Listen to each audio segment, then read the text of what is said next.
Halo, jadi hari ini asistensinya adalah asistensi yang ke-7 dan membahas chapter 7 juga, yang mana dia itu membahas single order quantities. Nah, sebelum kita masuk ke soal, mungkin gue mau ngasih sedikit penjelasan mengenai single order quantities itu sendiri. Nah, jadi single order quantities ini digunakan untuk, jadi kan kita ngorder ke supplier, let's say. Nah, itu tuh untuk specific time period aja, yang mana unit yang kita pesan itu emang digunakan untuk memenuhi demand untuk periode itu aja. Nah, jadi kayak nggak bisa disimpan lama-lama gitu loh. Nah, kenapa itu tuh emang digunakan untuk specific time period? Karena alasannya yang pertama adalah jenis barang yang di single order quantities ini biasanya short life cycle. Terus biasanya juga kayak barang-barang promo. Nah, contohnya itu kayak short life cycle tuh kan biasanya kayak makanan gitu kan ya, kayak let's say ya kue gitu, terus ikan, terus bisa juga kayak bunga gitu kan, bunga kan cepet layu kan. Terus kayak short life cycle tuh koran juga bisa termasuk, karena kayak gini, koran itu kan dia kan memenuhi isinya kan berita kan. Nah, biasanya tiap hari kan diupdate. Nah, nggak mungkin kayak lo ngestok sekarang, lo supply sekarang, tapi lo jualnya minggu depan. Itu kan udah outdated kan beritanya. Ibaratnya kayak udah nggak zaman lah. Nah, terusnya kalau kayak kue, ikan, bunga, ya itu perishable, karena kue itu kan kayak nanti bisa basi. Kalau ikan nanti takutnya membusuk, kalau bunga layu. Nah, makanya mereka tuh nggak bisa disimpan lama-lama. Jadi kalau misalkan kita supply, nah itu tuh harus segera dijual barang-barangnya. Nah, bisa juga kayak barang-barang promo di retail. Nah, itu biasanya kan promo itu kan nggak lama. Nah, jadi untuk specific time period aja. Nah, itu barang-barang kayak gitu jenisnya masuk ke single order quantities. Nah, sekarang langsung ke soalnya, contoh soalnya. Nah, ini yang pertama. Jadi ceritanya itu adalah di sini suatu toko buku memutuskan untuk memesan buku catatan edisi liburan yang harus tiba sebelum tanggal 1 Desember 2020. Nah, karena toko buku akan melakukan sale besar-besaran mulai tanggal tersebut, berdasarkan pemesanan yang dilakukan di tahun-tahun sebelumnya, distribusi waktu tunggu hingga pemesanan buku catatan tiba di toko mulai tahun 2006 sampai 2018 itu ada di tabel ini. Nah, jadi dia ceritanya butuh si buku-buku itu datang di tokonya dia sebelum tanggal 1 Desember karena dia mau ada sale. Dan di sini ada tabel lead time dari tahun-tahun sebelumnya ketika dia memesan buku tersebut untuk sale juga. Di sini waktu tunggunya bervariasi, ada mulai dari 6, 7, 8, 9 sampai 10 hari. Terus di sini juga ada frekuensinya untuk masing-masing lead time. Nah, terus dia nanya tanggal berapa sebaiknya kita melakukan pemesanan kalau dia mengambil kemungkinan 90% pesanan tiba tepat waktu. Nah, jadi caranya adalah kita gue tulis ininya dulu, info given yang tabelnya itu tentang lead time sama each frekuensi. Di sini kan ada 6 sampai 10 hari, terus masing-masing frekuensinya ini ada 2, 4, 4, 2 sama sekali. Terus kemungkinannya adalah 90% kemungkinan pesanannya itu tiba tepat waktu. Nah, jadi cara ngerjainnya yang pertama adalah ini kan kalian bikin tabel nih. Tabel di sini L itu lead time, F-nya frekuensi, terus PL itu probability lead time, terus di sini probability L lebih kecil daripada lead time-nya. Ketika probability lebih kecil dari lead time-nya. Nah, di sini kan L sama F-nya kan udah diketahui kan di soal. Nah, cara ngisi PL-nya adalah kan ini kan diketahuinya frekuensinya kan sebelumnya. Ini gue hide dulu deh. Nah, cara ngisi PL-nya adalah kan ini kan udah ada nih frekuensinya untuk masing-masing lead time. Nah, ini kalian total. Jadinya itu kan totalnya itu 13 nih, ada 13 kali. Nah, untuk dapat probability masing-masing, kalian bagi aja. Kalau yang lead time-nya 6 hari, berarti probability-nya adalah 2/11. Ya, makanya kayak gini nih rumusnya, ya kan, 2/13. Nah, terus kalau untuk probability lead time 7 hari, berarti dia adalah cara ngitungnya 4/13. Ya kan? Dan begitu seterusnya. Jadi kalau mau nyari probability, lo bagi aja sih frekuensi each lead time dibagi sama total frekuensinya. Nah, lanjut, kalau udah dapat semua masing-masing probability lead time-nya, kita cari probability lead time lebih kecil daripada lead time-nya itu sendiri. Nah, caranya adalah ini tuh kayak ditambah-tambah gitu loh, kan ini kan masih yang pertama nih, yang bagian lead time 6 hari probability-nya masih sama karena dia yang pertama kali. Nah, kalau yang ini itu tuh udah penjumlahan antara probability ini sama ini, kayak akumulasi. Begitu juga seterusnya ke bawah, berarti 0,77 dia dapat dari 0,15 tambah 0,31 tambah 0,31. Nah, terusnya di sini 0,92 dapat dari akumulasi 0,15 sampai 0,15 yang hari ke lead time-nya 9 hari. Di situ ke bawah terus, pokoknya di akumulasi ditambah-tambah. Nah, bedanya sama yang kalau yang bab-bab sebelumnya itu kan kayak probability M lebih besar dari B, itu kan kayak pengurangan zigzag. Nah, kalau yang ini dia probability lead time lebih kecil daripada lead time-nya, itu justru ditambah-tambah terus. Jadi sampai di bawahnya itu totalnya adalah 1 gitu. Nah, udah dapet ini tabelnya. Kita ngelihat nih di sini, kan dia bilang 90% kan kemungkinannya, probability-nya itu yang 90%, berarti 0,9. Nah, kita lihat nih di tabel 0,9 ada di mana posisinya. Kan dia berarti ada di 0,77 sama di 0,9 kan, ada di antara dua ini. Nah, berarti di sini kita pilihnya yang probability-nya tuh justru yang batas atas, which is 0,92. Bedanya sama yang sebelumnya kan kita pilihnya justru yang batas bawah kan, kalau mau nyari reorder point let's say. Nah, kalau di sini justru kebalikannya, kita pilih yang batas atas karena ini menyangkut lead time. Nah, jadi kayak ibaratnya kita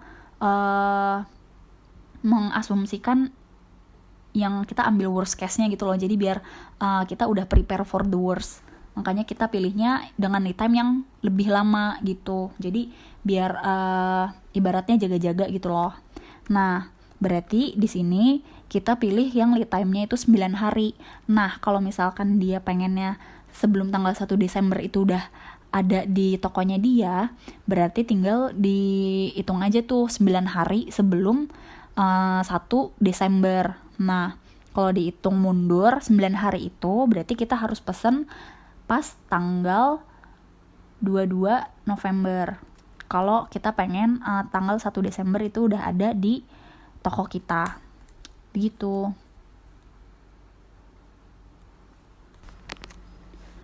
Nah, lanjut soal nomor 2. Jadi di sini tentang benefit analysis ketika variable demand-nya itu constant lead time dan marginal. Jadi di sini ceritanya suatu pemilik toko makanan kecil akan melakukan pemesanan tunggal untuk kue kering. Jadi dia jualan kue. Nah, harga satu bungkus kue kering adalah $1,3. Nah, berarti itu kan cost-nya dia. Nah, cost-nya itu lambangnya itu P. Oke. Jadi P-nya itu 1,3 atau harga belinya. Nah, terusnya dijual dengan harga $2,5. Nah, harga jual itu namanya P1. Jadi P itu bukan price jual ya, tapi price beli atau cost-nya dia. Nah, P1 baru harga jual.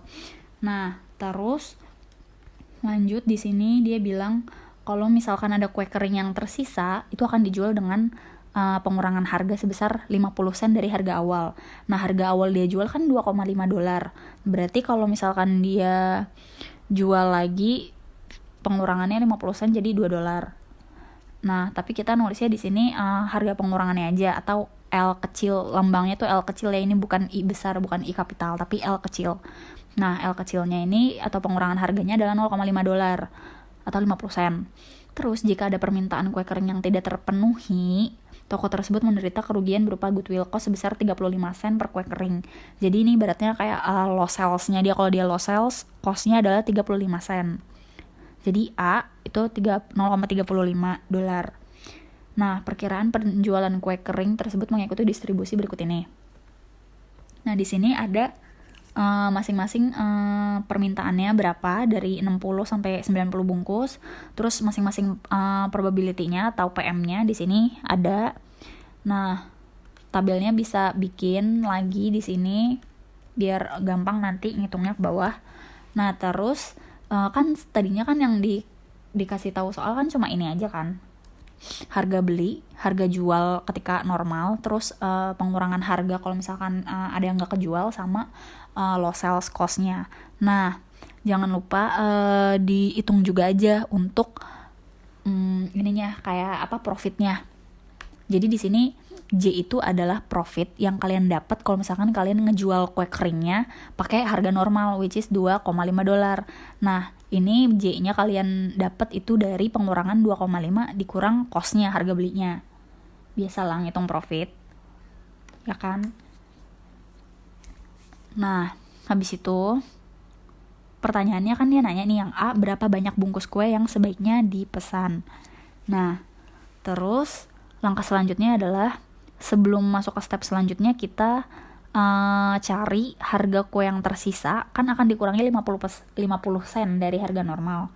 Nah, jadi harga jualnya ketika kita punya kue yang tersisa nih gak kejual, terus kita ibaratnya mau ngediskon gitu loh biar ngabisin barang. Nah, harga jualnya jadi 2 dolar karena pengurangan dari 2,5 dolar harga jual normal dikurang sama si pengurangan harganya tadi 0,5 dolar atau 50 sen. Jadinya 2 dolar nih harga jual yang baru kalau misalkan ada yang gak kejual. Terus cari juga keuntungan dari penjualan kue yang tersisa. Kan tadi di atas kita baru ngitung keuntungan dari harga jual normal kan. Nah, ini keuntungan dari harga jual ketika udah kuenya tuh gak kejual.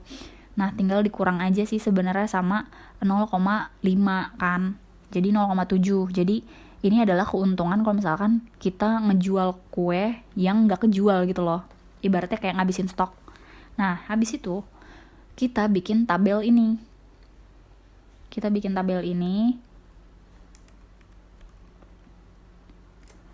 Jadi di sini tuh ada komponen-komponen namanya strategi, probability sama state of nature. Nah, probability-nya sama state of nature ini tuh ngikutin tabel ini. Nah, dia ngikutin tabel itu, cuma dibalik aja probability-nya jadi di atas, terus SON-nya atau M-nya itu jadi di bawah. SON itu adalah demand, sama kayak ini kan, M itu adalah demand. Nah, jadi di sini juga ada strategi. Nah, strategi itu apa? Strategi itu adalah kan kita ditanyain kan, kita sebaiknya beli kuenya itu berapa bungkus. Nah, strategi itu adalah kita merencanakan segini loh kita mau beli. Kita ada alternatif mau beli sekian bungkus, ada 60 bungkus, 70, 80 atau 90 bungkus gitu. Nah, sedangkan SON adalah demand-nya. Jadi ibaratnya strategi adalah supply, SON adalah demand. Nah, sekarang tugas kita adalah menghitung profit yang dihasilkan. Makanya di sini ada kolom expected value. Nah, jadi cara ngitungnya adalah satu-satu per strategi. Jadi mulai dari sini. Kalau misalkan kita pakai strategi 60 bungkus, berarti kita beli 60 bungkus nih ke supplier. Nah, terus kita dihadapkan sama keempat state of nature ini nih. Kalau misalkan kita belinya 60 bungkus, terus state of nature-nya adalah 60 atau demand-nya 60, kan berarti supply-nya sama dengan demand kan, equals gitu loh. 60 memenuhi 60, habis kan, maksudnya itu ngepas. Dan gak ada yang tersisa, gak kekurangan juga. Nah, berarti yang kejual, yang kita beli dari supplier 60, semuanya kejual kan, 60-60-nya. Nah, berarti profit kita ya udah se 60-60-nya itu dikali sama ini profit ketika kita menjual dengan harga normal. Karena kan memenuhi demand kan, supply kita memenuhi demand yang ada gitu loh, nggak loss sales ataupun nggak nggak kekurangan, atau nggak kelebihan gitu. Nah ya udah, jadi 60 yang kita beli ini dikali sama ini keuntungannya pas harga normal. No ya, 60 kali 1,2. Jadi dapatlah $72. Nah, terus lanjut, gimana kalau misalkan kita strategi kita atau supply kita adalah 60 tapi ternyata state of nature-nya atau demand-nya adalah 70 unit.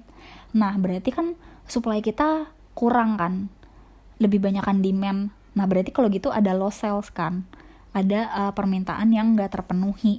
Nah, berarti di sini akan turut andil si ini goodwill cost-nya sebesar $0,35. Nah, berarti untuk mencari profit ketika kondisinya adalah strategi 60 dan SON-nya 70 adalah kalian harus mengkalikan si kue yang kejual, kan berarti kan yang kejual cuma 60 kan, karena emang supply kita cuma 60 dikali sama harga jual profit ketika harga normal, terus dikurang sama ini, kan berarti kan lo ada low sale 10 unit kan, 70 kurang 10 ya kan, 70 kurang 60 sama dengan 10. Nah 10-nya lo kaliin sama 0,35. Nah nanti itu jadi pengurang dari profit yang udah lo hasilkan dari penjualan 60 bungkus kue gitu. Nih jadi kalian harus kaliin dulu nih 60 sama 1,2, kalian dapat profitnya kan. Terus nanti dikurang sama low sale cost. Nah, atau goodwill cost. Nah, goodwill cost-nya kalian dapat dari 70 dikurang sama 60 dikali sama $0,35 gitu.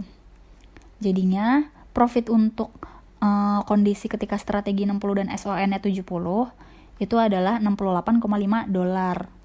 Nah, terus lanjut nih, gimana kalau misalkan strateginya 60 tapi ternyata demand-nya ada 80. Sebenarnya case-nya sama, ngitungnya sama kayak yang ini ketika 70 kan sama-sama low sales kan. Cuma bedanya low sales-nya jadi 20 unit. Nah, berarti tinggal diganti aja pengurangnya. Jadi 80 kurang 60 kan 20. Nah, 20-nya kali 0,35. Nah, itu adalah low sales cost-nya. Nah, nanti itu bakal jadi pengurang profit yang udah lo dapetin dari penjualan 60 kue bungkus yang profitnya itu dikali sama $1,2. Nih. Jadi profitnya itu lo dapat 60 kali 1,2, nah itu profitnya. Terus lo kurang sama lo sales cost. Dapat dari 80 kurang 60 dikali 0,35. Nah, jadinya kalau misalkan di kondisi ini profitnya adalah $65. Nah, begitu juga di 90 sama aja, cuma pengurangnya di sini low sales cost-nya jadi 90 kurang 60 kali 0,35. Gitu.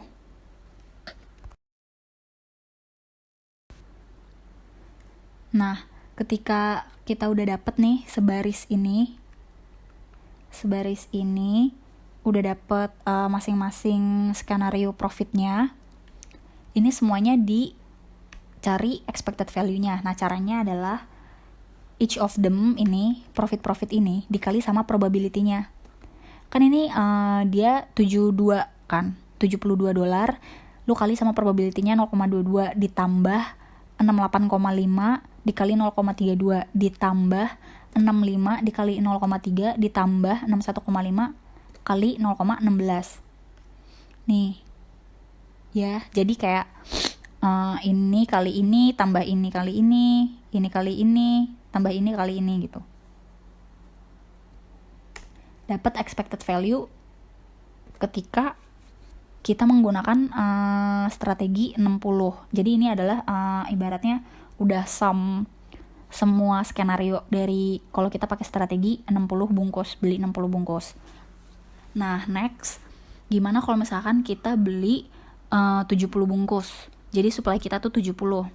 Nah, cara ngitung profitnya sebenarnya logiknya kayak gitu, lo harus ngelihat nih supply lo berapa, terus demand-nya berapa, terus lo lihat di situ yang kejual ada berapa unit, terus lo kali aja sama profit ketika harga normal. Terus kalau misalkan ada loss sales, ya udah berarti lo cari tahu berapa unit yang loss sales, terus dikali sama cost loss salesnya which is 0,35. Terus kalau misalkan ada kondisi ketika kue kering lo nggak kejual, berarti tinggal dikali aja sama si ini harga jual, dikali aja sama profit ketika kue kering lo nggak kejual gitu loh. Jadi ya gitu, jadi lo harus perhatikan di sini setiap strategi itu supply dan demand-nya seimbang dan gak seimbangnya itu ada di bagian mana. Nah, next di sini ketika strateginya 70 bungkus.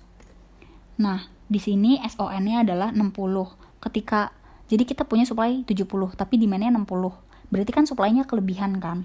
Nah, berarti di situ akan ada kue bungkus yang gak kejual sebanyak berapa? 70 kurang 60. Nah, berarti kan ada 10 bungkus yang gak kejual. Nah, itu nanti kan kalau nggak kejual, kita bakal ngurangin harganya kan. Nah, berarti kalau gitu profitnya akan turun kan.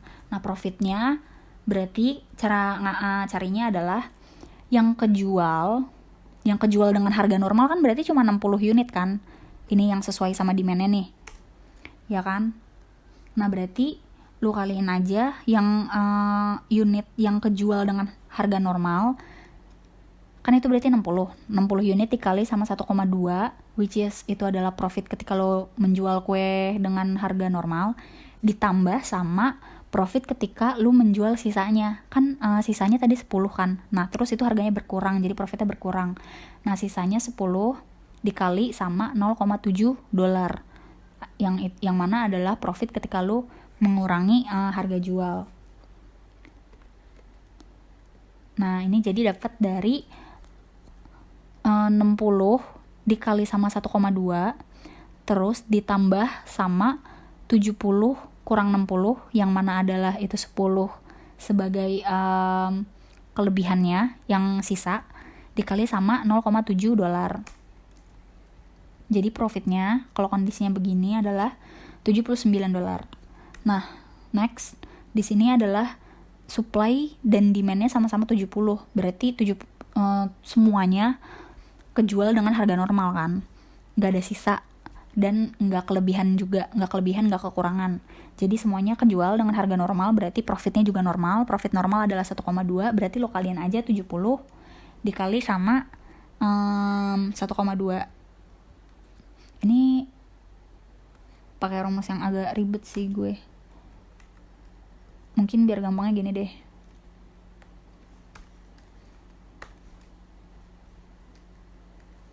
Ini dapatnya berarti dari 70 dikali sama ini $1,2. Karena semua-muanya kejual dengan harga normal kan. Nah, profitnya adalah $84. Nah, kalau yang ini adalah supply lu 70 tapi demand-nya 80. Berarti kan kekurangan loh. Ada demand yang gak terpenuhi. Nah, berarti cara nyari profitnya adalah yang kejual kan 70 unit nih, 70 unit, terus lu kaliin sama 1,2, lu dapet profitnya noh.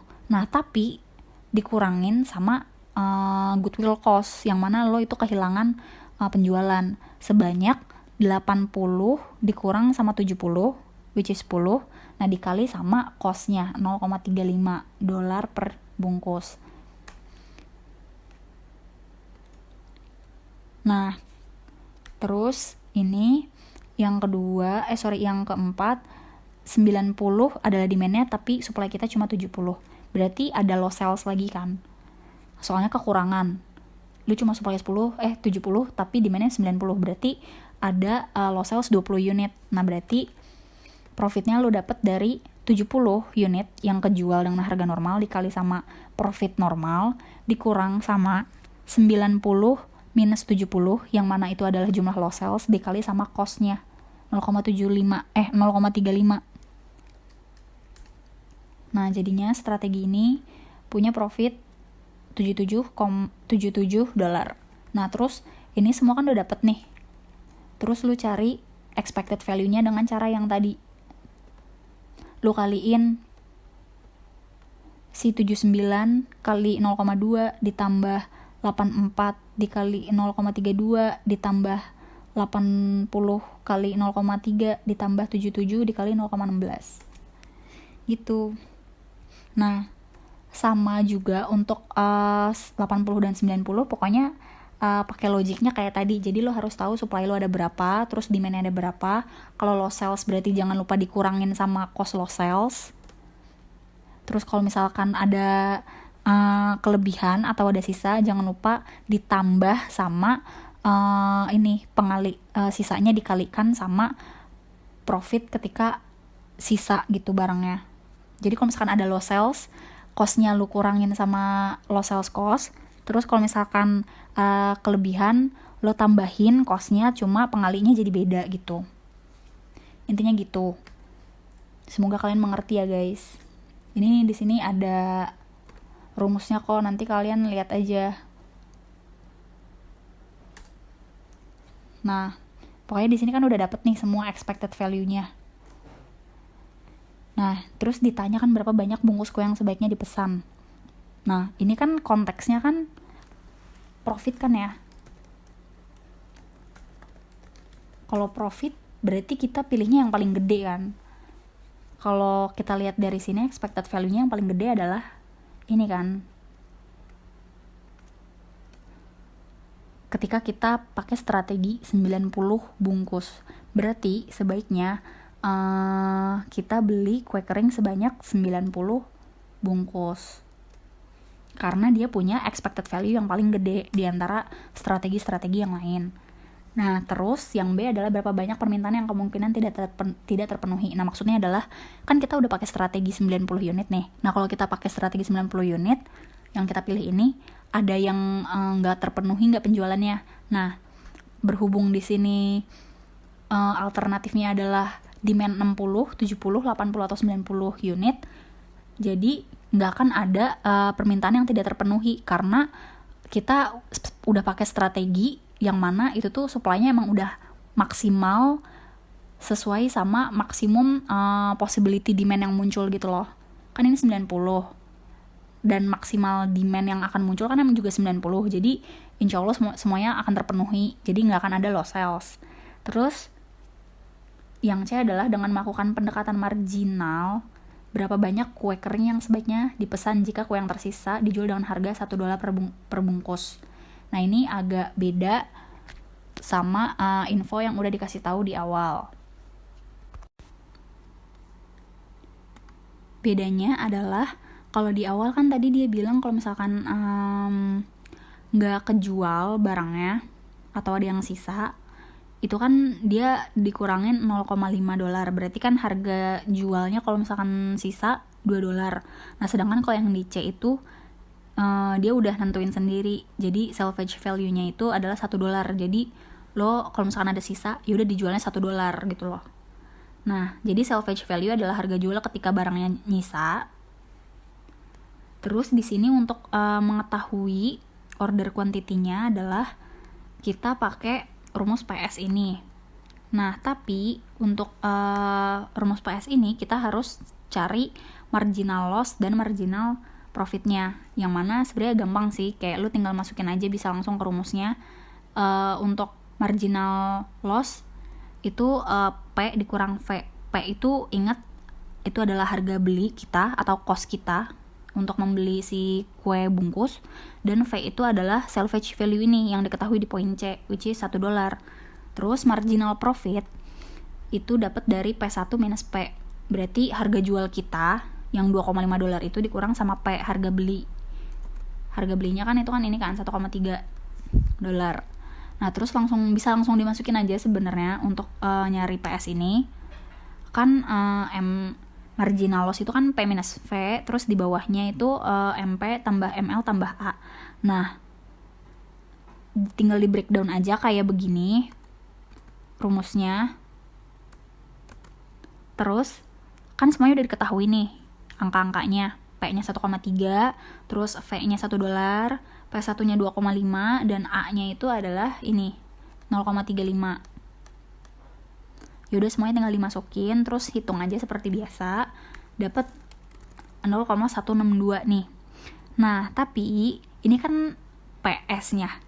Berarti kayak lo masih harus nge-refer ke suatu tabel untuk mendapatkan value-nya. Nah, di sini kan ada M sama PM yang udah dikasih tahu di soal kan. Yang ini nih. Atau kayak ini yang tadi udah kita tulis. Nah, terus lo masukin aja ke sini M sama PM masih sama. Nah, terus lo cari ini probability ketika demand-nya lebih besar dari M. Nah, ini sama, mirip-mirip kayak yang probability M lebih besar dari B, jadi pengurangan zigzag. Nah, di sini 0,78 didapat dari 1 minus 0,22. Makanya dapat 0,78. Terus dikurang lagi sama 0,32 dapat 0,46. Terus dikurang 0,3 dapat 0,16. Terus dikurang lagi sampai akhirnya ujungnya adalah 0. Nah, udah dapat tabel ini.